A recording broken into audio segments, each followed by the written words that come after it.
राजस्थान में चल रही भारत जोड़ो यात्रा में राहुल गांधी चक्री कला में हाथ आजमाते नजर आए और साथ में मोहब्बत की दुकान खोलते हुए। दरअसल भारत जोड़ो यात्रा का नेतृत्व कर रहे राहुल गांधी अलग अलग मंच से भाजपा को घेरते रहे। अब उन्होंने शायराना अंदाज में भाजपा और पार्टी के नेताओं को जवाब दिया। गांधी ने भाजपा पर निशाना साधते हुए कहा कि ये देश मोहब्बत का है, नफरत का नहीं, इसलिए वो नफरत के बाजार में मोहब्बत की दुकान खोल रहे हैं। उन्होंने भारतीय जनता पार्टी के नेताओं से भी मोहब्बत की दुकान खोलने की अपील की। कांग्रेस नेता ने कहा कि उनकी भारत जोड़ो यात्रा के उद्देश्य पर सवाल उठाने वाले भाजपा के नेताओं के लिए यही उनका जवाब है।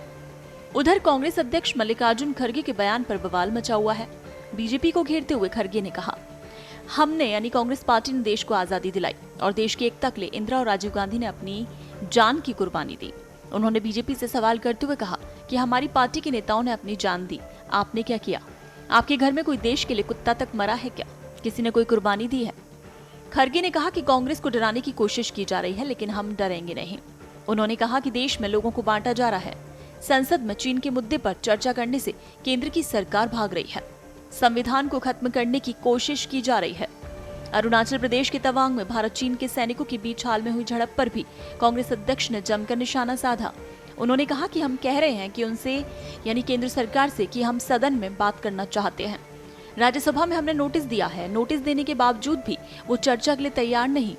उन्होंने कहा कि रक्षा मंत्री राजनाथ सिंह एक पन्ने का बयान देकर चले गए। खड़गे ने कहा कि हम बोले भाई चर्चा करो, हमको बताओ, देश की जनता को भी बताओ संसद में क्या हो रहा है, सरकार क्या कर रही है।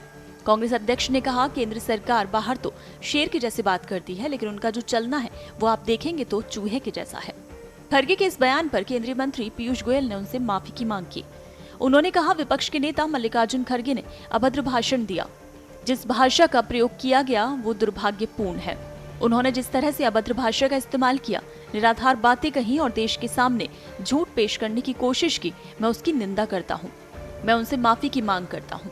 केंद्रीय मंत्री ने कहा कि मल्लिकार्जुन खड़गे भाजपा, संसद और इस देश की जनता से माफी मांगनी चाहिए उन्हें, जिन्होंने पूर्ण बहुमत से भाजपा की सरकार बनाई।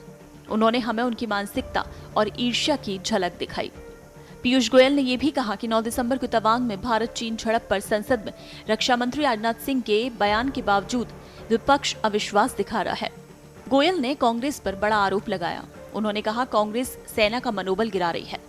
साथ ही उन्होंने कहा है कि राहुल निचले स्तर की राजनीति कर रहे हैं। वहीं विदेश मंत्री एस जयशंकर ने कहा कि हमें डायरेक्ट या इनडायरेक्ट रूप से अपने जवानों की आलोचना नहीं करनी चाहिए। हमारे जवान यांगसे में 13,000 फीट की ऊंचाई पर खड़े होकर हमारी सीमा की रखवाली कर रहे हैं। उनका सम्मान और सराहना की जानी चाहिए। वहीं एस जयशंकर ने तवांग झड़प पर राहुल गांधी पर निशाना साधते हुए कहा कि जवानों के लिए पिटाई शब्द का इस्तेमाल नहीं करना चाहिए। ब्यूरो रिपोर्ट, पत्रिका टीवी।